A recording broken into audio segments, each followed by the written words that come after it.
Matapos alukin ni Antares si Jinwoo na magsanib puwersa laban sa mga rulers at pangakuan siyang mapoprotektahan ang kanyang pamilya, ang kanyang bansa at maging ang buong sangkatauhan, at inalok pa siyang maging monarch ng buong mundo. Ngunit wala namang pag-aalinlangang tinanggihan ito ni Jinwoo, at sa sandaling iyon, nanlilisik ang kanilang mga mata, ramdam ang matinding pagnanais na patayin ang isa't isa. Wala nang negosasyon, at dito magsisimula na ang tunay na laban ng Shadow Monarch at ng Monarch of Destruction. Pagkatapos, biglang sumugod si Antares. Wala siyang pag-aalinlangan, sinalakay si Jinwoo. Makikita ang napakalaking kamay ng Dragon King habang inaatake si Jinwoo. Ngunit mabilis na nakaiwas si Jinwoo at agad niyang tinawag si Kaisel. Kasabay nito, tuluyan nang nag-transform si Antares sa kanyang anyong dragon. Habang nakasakay si Jinwoo kay Kaisel, bigla naman nagpakawala si Antares ng isang napakalakas na fire breath at sumigaw si Jinwoo, "Yumuko ka, Kaisel!" Mabilis nilang naiwasan ang nakakatakot na fire breath ni Antares. At sa mismong sandaling iyon, pumalon si Jinwoo mula kay Kaisel. Direkta siyang sumugod kay Antares at naghanda magpakawala ng isang mabilis at sunod-sunod na atake. Pagkatapos, mabilis na bumalik si Jinwoo kay Kaisel at muling sumakay sa ibabaw nito. At napasabi siya sa kanyang isipan, "Hindi man lang ako nakapag-iwan ng kahit anong gasgas sa katawan niya." At nagsalita naman dito si Antares, "Hindi mo ako masasaktan kahit kaunti gamit ang ganyang klaseng pag-atake." At sinabi ni Jinwoo, "Umalis na tayo dito, Kaisel." Ngunit biglang pinakawalan ni Antares ang Dragon Spear Samroar. Isang napakalakas na dagundong ang kumawala at direktang tinamaan sina Jinwoo, habang si Kaisel ay nayanig sa lakas ng dagundong. Pilit pa rin nitong ginawa ang kanyang tungkulin. Mabilis nitong ipinulupot ang buntot sa katawan ni Jinwoo at ibinato siya palayo, at napasigaw si Jinwoo, "Kaisel!" Pagkatapos, nang makalapag si Jinwoo sa lupa, agad naman nagpakawala si Antares ng isang napakalakas na fire breath. Tinamaan nito si Kaisel habang pinoprotektahan si Jinwoo. Isang napakalakas na pagsabog ang naganap, at kahit si Jinwoo ay tumilapon dahil sa lakas ng epekto, makikita na nawasak ang paligid. At sinabi ni Antares, "Sigurado akong hindi sapat yon para patayin ka." Ngunit sa mismong sandaling iyon, mabilis na sumugod si Jinwoo at kumapit siya sa katawan ni Antares. Ginamit niya ang kanyang ruler's authority upang manatili roon. Pagkadikit pa lamang niya sa katawan ng Dragon King, napasabi siya sa kanyang isipan, "Para siyang nagbabagang magma." Halos matunaw ang kanyang sapatos dahil sa matinding init. Ngunit hindi pa rin siya tumigil. Patuloy siyang umatake at malakas niyang isinaksak ang kanyang dagger. Ngunit sa likuran niya, mabilis na paparating ang matatalas na kuko ni Antares. At agad naman umiwas si Jinwoo. Tumalon siya palayo at sumigaw na, "Lumabas na kayo!" Kasabay nito, lumitaw ang mga Shadow Dragon si Jinwoo at agad nilang sinunggaban si Antares. Kinagat nito ang kanyang leg at mahigpit na pinigilan ang kanyang paggalaw. Makikita si Antares na hindi makakilos, at kasabay nito, nagpakawala ng malakas na fire breath ang dalawang higanteng Shadow Dragon ni Jinwoo. Direktang tumama ang kanilang pag-atake kay Antares. Ngunit sa isip ni Jinwoo, napasabi siya, kaya kahit ang fire breath ng mga Dragon Rebellion ay walang epekto sa kanya. Mas mataas ang atake at depensa ng Dragon King kaysa sa lahat ng mga nakalaban ko noon. Ibig sabihin, hindi uubra sa laban sa kanya ang mga nakasanayan kong paraan. Kailangan ko ng mas malakas. Isang bagay na kayang bumutas sa baluting iyon gamit mismo sarili kong mga kamay. Teka, sandali. Baluti? At dito, pinakawala ni Jinwoo ang napakalakas niyang kapangyarihan. Makikita ang maitim na enerhiya na nagsimulang magtipon sa kanyang paligid.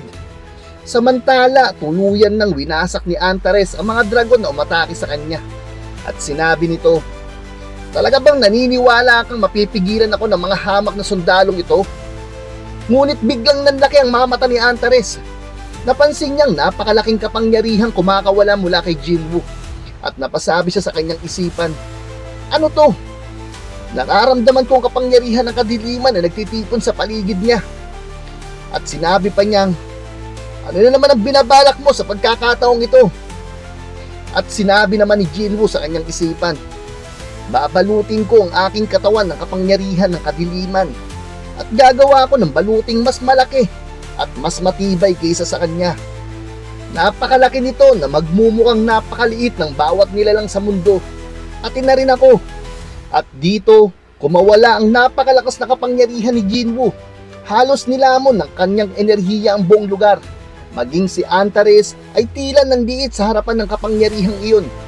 Nanlaki ang kanyang mga mata at napasabi siya sa kanyang isipan, ito ba isang spiritual body manifestation? Hindi, imposible. Ang Shadow Monarch ay dating isa sa mga fragment of brilliant light. Hindi siya dapat magkaroon ng iba pang nakatagong anyo. Kaya paano siya naging ganito kalaki? Huwag mong sabihing ipinatawag niya sa mundong ito ang mismong kapangyarihan ng kamatayan. Paano nagagawa ng isang tao kamakailan lamang ay isang ordinaryong tao na gamitin ang kapangyarihan ng kamatayan sa ganitong antas? At napasabi naman si Jinwoo sa kanyang isipan, ako ba talaga ito? Ito marahil ang tunay na kapangyarihan ng Shadow Monarch na ipinamana sa akin ni Ashburn. Ramdam kong isang nakakatakot at walang ilalim na kapangyarihan na walang tigil na umaagos sa napakalaking anyong ito. At nagsalita si Antares, naunawaan ko na, matagal kang namalagi sa hangganan ng buhay at kamatayan. At dito, bumuelo siya ng isang napakalakas na pag-atake. Habang iniisip, sa buong panahong ito, kahit bago pa niya matanggap ang kanyang bagong kapangyarihan, nag-iisa na siyang nakikipaglaban para mabuhay. Iyon ang dahilan kung bakit naipamana ni Ashburn ang kabuuan ng kanyang kapangyarihan sa isang tao. Tama nga ako. Masyado siyang mapanganib. Kailangan ko siyang patayin agad. At dito, kumawala ang napakalakas na pag-atake ni Antares.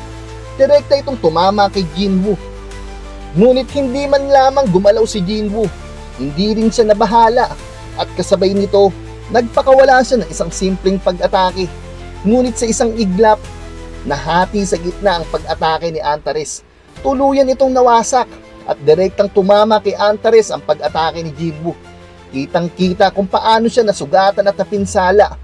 At pagkatapos, makikitang magkaharap ang Shadow Monarch at ang Monarch of Destruction. At sabay silang sumugod sa isa't isa. Sunod-sunod na banggaan, sunod-sunod na malalakas na pag-atake. Sa pagkakataong ito, malinaw nang tinatamaan si Antares at iniinda niya ang bawat suntok at pag-atake ni Jinwoo. Matindi ang pinsalang natatamo niya. Ngunit patuloy pa rin itong lumalaban at nagagawa pa rin itong patalsikin si Jinwoo. Pagkatapos, tumilapon si Jinwoo at agad namang nagpakawala si Antares ng isang napakalakas na fire breath. Direkta itong tumama sa direksyon ni Jinwoo. Bahagya niya itong naiwasan, ngunit tinamaan pa rin ang kanyang braso at sa kabila nito, nagpatuloy pa rin si Jinwoo sa pagsugod. Hawak ang kanyang espada gamit ang natitirang kamay at muling sinalubong ang mga pag-atake ni Antares. Sa bawat banggaan, ginagamit niya ang kanyang espada upang salagin at wasakin ang mga ito. At sa pagkakataong ito, tuluyan niyang nabasag ang pag-atake ni Antares. Ngunit agad namang ginamit ni Antares ang kanyang buntot at malakas nitong tinamaan si Jinwoo sa katawan. Tumilapon siya ng napakalayo at kasabay nito, pumalon si Antares sa impapawid at nagpakawala ng napakaraming fire blast. Umulan ng apoy sa direksyon ni Jinwoo. Ngunit biglang nanlaki ang mga mata ni Antares. Dahil sa isang iglap, tinamaan siya ng espada ni Jinwoo at nawasak ang isa niyang pakpak. Ngunit hindi pa doon nagtatapos ang lahat. Makikita ang napakaraming espada na lumitaw sa paligid ni Jinwoo at sabay-sabay niya itong pinakawalan. Ngunit sinalubong ito ni Antares ng isang napakalakas na fire breath. Nagbanggaan ang dalawang pag-atake. Niyanig ng kanilang kapangyarihan ang buong paligid. Ngunit sa huli, nawasak ang mga espada ni Jinwoo at tuluyan niyang tumama ang fire breath ni Antares. Makikita si Jinwoo na unti-unting nawawasak ang kanyang mga baluti hanggang sa tuluyan itong mabasag. Isang matinding labanan, sagupaan ng dalawang pinakamakapangyarihang monarch. Habang nakaluhod si Jinwoo, sinabi ni Antares, ang pagpapanatili ng ganitong kalaking kapangyarihan ay lubhang nakakapagod, hindi ba? Tatanungin kita sa huling pagkakataon, wala ka pa rin bang balak na makipagsanib puwersa sa akin? Ngunit sa pagkakataong iyon, muli na lamang kumawala ang napakalakas na kapangyarihan ni Jinwoo. At sa pagkakataong ito, ibang uri ng baluti ang nabuo sa kanyang katawan. Isang kapangyarihan hindi nagmula kay Ashburn, kundi sa kanya mismo. At sinabi ni Jinwoo, hindi ako makikipagsanib puwersa sa isang halimaw. At sumigaw si Antares, hangal! Kasabay nito, inilabas niya ang kanyang napakalaking espada at sabay na sumugod ang dalawa sa isa't isa. Muli silang nagpalitan ng sunod-sunod na pag-atake. At sinabi naman ni Antares, wala nang matitira sa mga bagay na gusto mong protektahan. Kahit ngayon, habang nagbabangga ng ating mga espada, patuloy na winawasak ng Monarch of Transfiguration at ng Army of Destruction ang lahat ng kanilang madaraanan. Maaring ikaw ang hari ng mga patay, ngunit tao ka pa rin. At bilang tao, hindi mo maiiwasang matakot sa kamatayan. Nais mo bang matupok ng apoy na kayang sunugin maging ang kamatayan mismo? Sa lalong madaling panahon, lahat ng nais mong protektahan ay mawawala na. Bilang isang taong nagmana ng kapangyarihan ni Ashburn, at sa sandaling iyon, tumalsik ang dagger ni Jinwoo at mabilis na sumugod si Antares. Direkta niyang sinalakay si Jinwoo at tumama ang kanyang espada sa katawan nito. At tuluyang tumagos ang espada ni Antares sa katawan ni Jinwoo. At sinabi niya, sigurado akong naririnig mo na ang hindi mabilang sigaw mula sa bawat sulok ng mundo. Ito ang digmaan. Pagkatapos, tumalon si Jinwoo paatras, kasabay ng paghugot niya ng espadang nakabahod sa kanyang katawan. At nagpatuloy si Antares, pakinggan mo ang Army of Destruction habang walang awa nilang tinatapakan at pinapatay ang kapwa mo mga tao. Pakinggan mo ang kanilang mga sigaw ng kawalan ng pag-asa.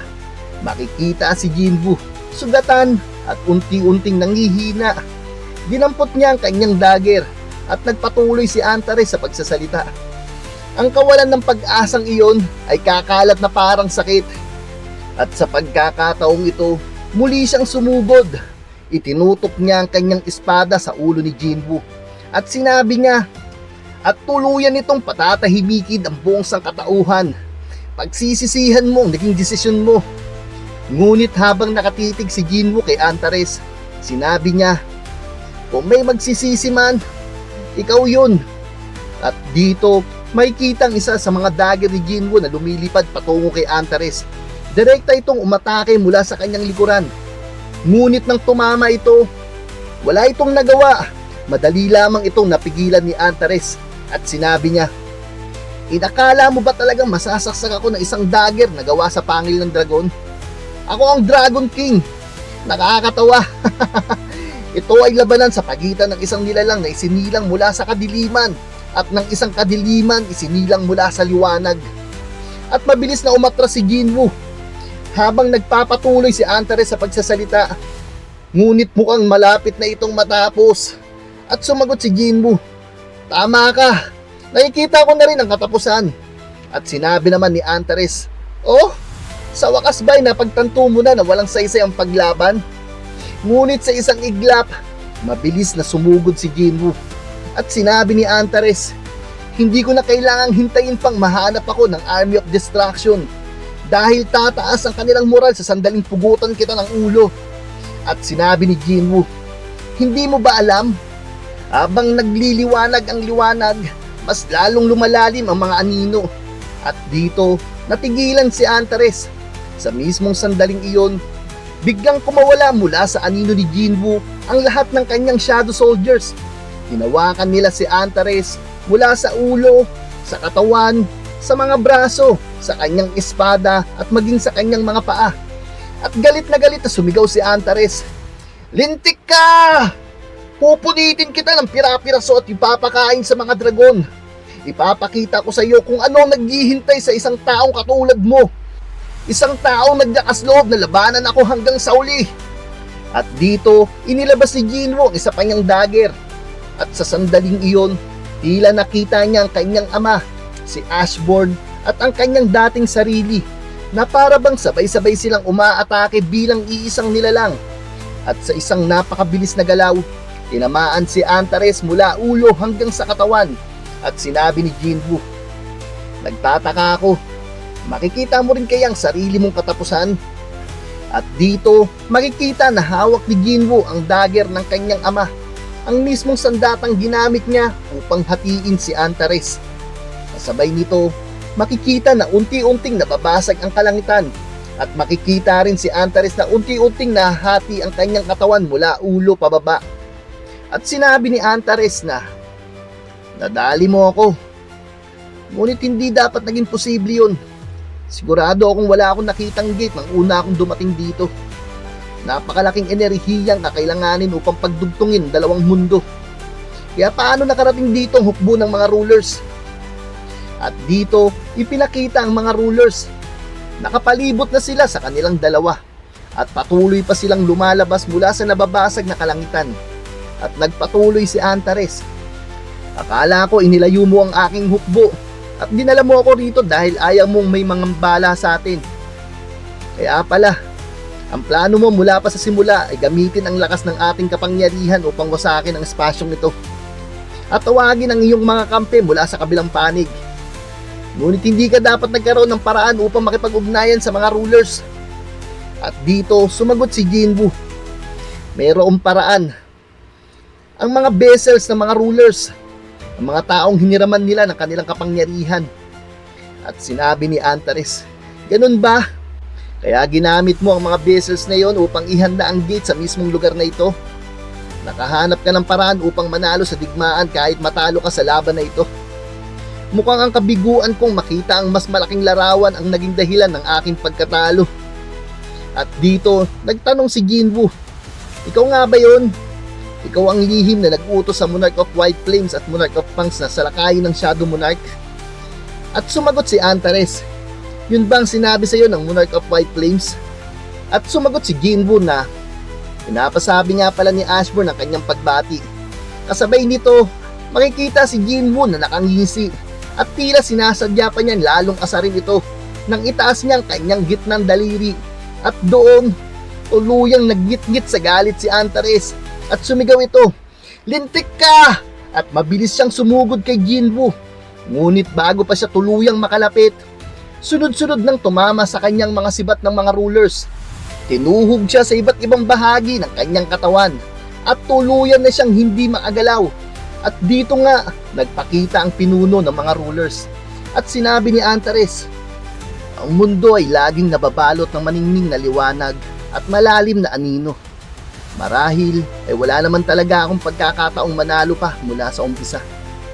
Hihintayin kita sa tunay na mundo na walang hanggang pagtulog, hindi sa peking mundong nilikha mo. At doon, muli tayong magkikita." At dito, unti-unti nang naglalaho si Antares. At sumagot si Jinwoo na, "Huwag kang mag-alala, hindi ka maghihintay ng matagal." Pagkatapos, bumaba ang pinuno ng mga rulers sa harapan ni Jinwoo. Lumapit ito at sinabing, "Natapos mo ang digmaang ito. Hindi namin alam kung paano ka namin pasasalamatan." At sumagot si Jinwoo, "May isa sana akong hihilingin." At sinabi ng pinuno ng mga rulers na, "Isang hiling?" At sumagot si Jinwoo, "Oo, at ikaw lamang makakagawa nito para sa akin." At sinabi ng pinuno ng mga rulers na, "Kung ganon, gagawin ko ang lahat ng aking makakaya upang tulungan ka."